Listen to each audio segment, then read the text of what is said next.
Yo, what's good, homies? Do me a favor and hit the like button and subscribe. Now let's jump right into episode 2.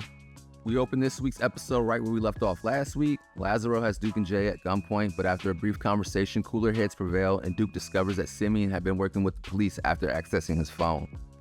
Lazaro tells Duke that he will dispose of Simeon and the van since it's probably been made. Duke and Jay pair up to plant the stolen drugs in a shipping container that the Albanians use for smuggling stolen cars. On the way, Duke tells Jay about why he's set on revenge, but puts it on the lie that he was set up because he wanted to leave Kingsley Marshall for Coleman. When Jay makes the wrong turn down a one-way street, they get pulled over. Luckily for them, the cop was a boxer himself and recognized Duke and was fanned out for a second. Jay quickly offers to take a selfie and the cop moves along. They miss the container and have to figure out a backup plan. Jay apologizes for causing them to be late and says he's going to make it up to him. Duke is clearly bothered but doesn't want to crash out on his homie. And Jay knows he fucked up. And the next scene takes us to Marshall's boxing gym. Zeke is doing some promo for the upcoming fight when he stops the interview and asks if his father's ever going to return. Sabella and Zeke have a conversation. Sabella wants to know if Simeon put the word out on their missing stash, and Zeke lets her know that he hasn't shown up yet. Kingsley has been missing for 6 months with no contact with his children. Sabella doesn't think he's dead when questioned by Zeke, and we also know that their connect in Africa will not be sending them more product because of their holes in the operation. Duke and Lazaro have a quick convo about planting the drugs on the Albanians but can't figure out how. Duke tells Lazaro Jay won't be a problem. Duke gets to the boxing gym for his first day at work. He's able to find and steal a file on Simeon while looking around Zeke's office, and it's almost caught when 2 ring girls come walking into the office. One being Kim, the ring girl who knows her boxing. We see Jay at a strip club, and we see it's ran by the Albanians. Turns out Jay would make collections for them, and Lorik, the son of Albanian boss Nadim, invites Jay to a party later where he might have some more work. He texts Duke about finding the perfect spot to stash the product. We have Sabella, who is at an office building looking to talk to a man by the name of Scott Morton about making a Vegas in London, which would allow sports betting in casinos. The man was eyeing Sabella down, and I don't think she was minding it, and maybe even down for something more if it gets sports betting in her casinos. So Duke took Jay up on his advice, and the 3 amigos are waiting for the Albanians to leave so they can plant the product in the strip club.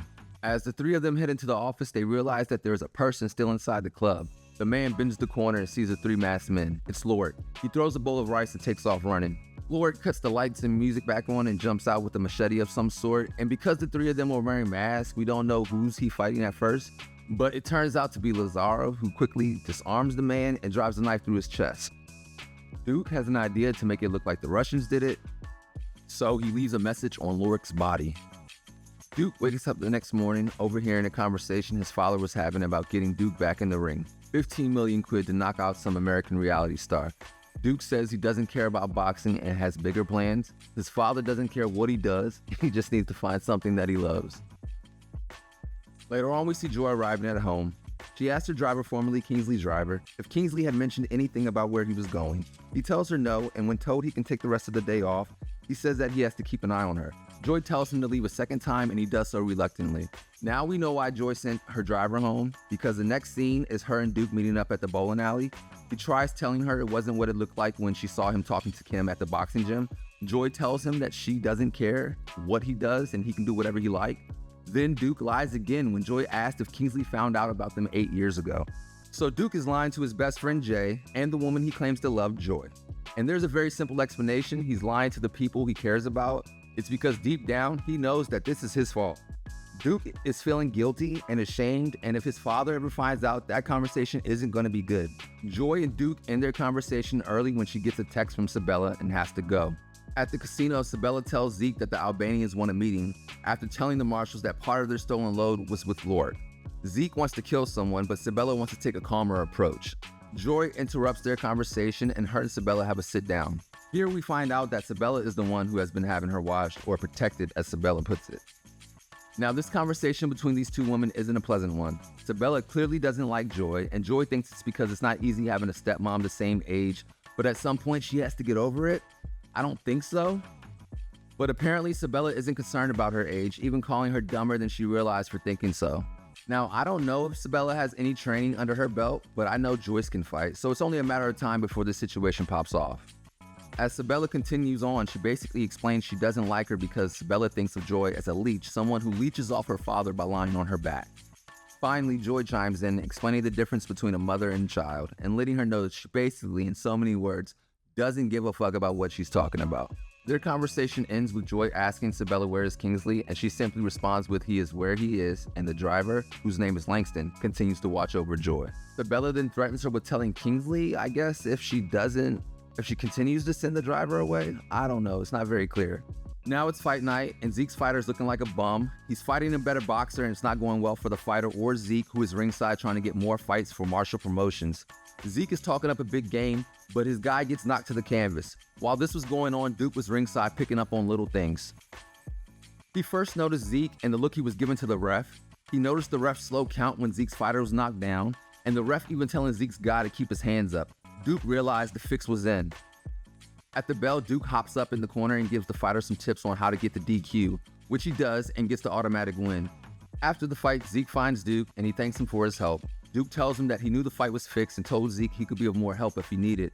Apparently, this is something his father used to do back in the day, and he's just trying to get his own thing going. They're then approached by the opponent's group of guys who lost a lot of money on the rigged fight. It looks like a situation is unfolding, but before things could really get going, Duke has disarmed a man of his crowbar and busted him in the head with it. No one else wanted any problems. Duke, with Simeon's phone, agrees to meet with the police contact at a restaurant. Zeke gets a text from his sister that the meeting is set, so Zeke decides it's a good idea to bring Duke along, which causes a problem for Duke because he's been carrying around Simeon's phone trying to get information on Simeon's police contact. So Duke sends Lazaro a message telling him that he has to go in his place.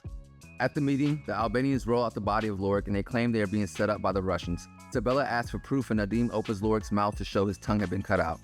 A clear Russian message. Duke is in the back observing as everything goes according to plan. The Albanians want justice, blood for blood, or war breaks out. The marshals have to deliver to keep all operations flowing. We cut to our last scene where we see Lazaro's hiding in the shadows trying to see who this police contact is.